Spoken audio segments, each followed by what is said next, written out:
Yes, I guess. Tu non devi niente, mo. No, non rimane.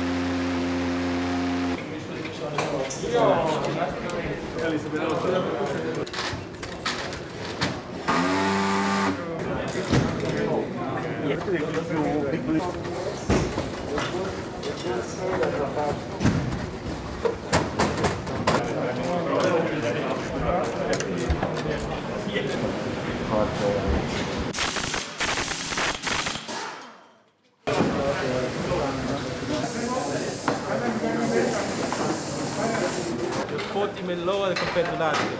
And the Sakhir. Eccolo.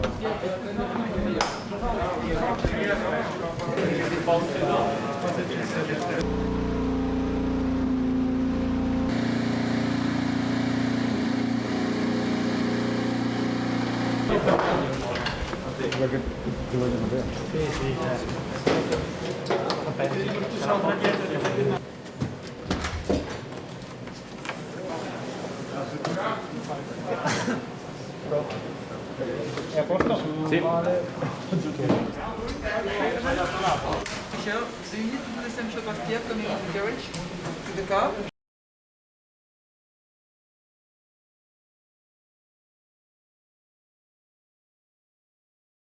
Obviously, AT03, the different car, different regulations. So the whole, basically the whole car is different. I think apart from the steering wheel. So no, the feeling was very unique. I was excited to discover these new cars and see how they feel on the track. So obviously the conditions were quite slippery in the rain, but still got a good feel of that car. When you first try a new car, most important is not so much the performance, it's just trying to understand how to maximize, first of all, you got to understand how your car works, which directions of setup you got to take. So it's a lot about exploring all the possibilities, and then once we will get a better idea on how the car reacts to all the different setup, then we will focus on performance. Well, personally, I want to win another race.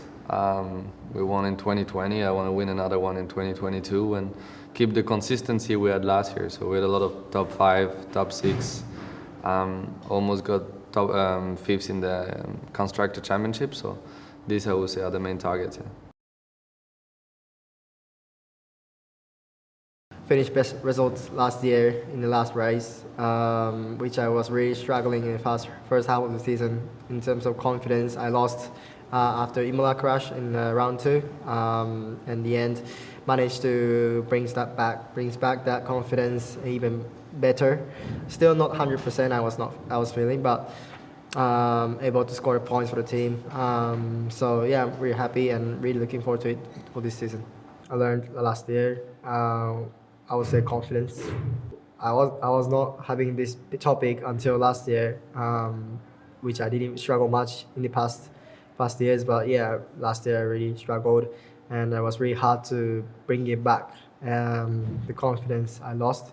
So definitely confidence will be my main topic, and obviously the car will be completely different, and I think car behavior extra gonna be different. So I think we had to rebuild this confidence, but now I know how to build it lap by lap and race by race, how to do that. So just do the same approach as last year, but quicker.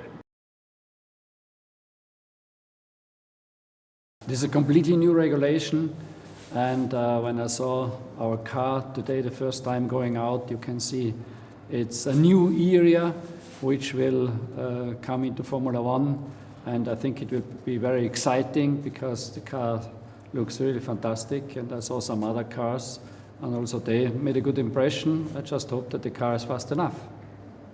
The first impressions are very positive. I was excited to see the car today, the first time going out from the garage. I like the colors, I like the branding. There are clear lines in there, there's a clear aerodynamic philosophy behind the car, and we will see now how competitive the car will be out at the racetrack. Formula 1 is going in the right direction, A, with this new regulation, B, with the cost cap, which at the end should help to bring the teams together. And we hope that at least 3-4 teams are able this year to win races and fighting for the championship. Then we have 2 drivers whom we know quite well. Pierre, one of the best drivers in Formula 1, and Yuki Tsunoda is in his 2nd season. That means he's much more experienced than last year. And the team made also some steps forward. Therefore, I expect a successful season this year.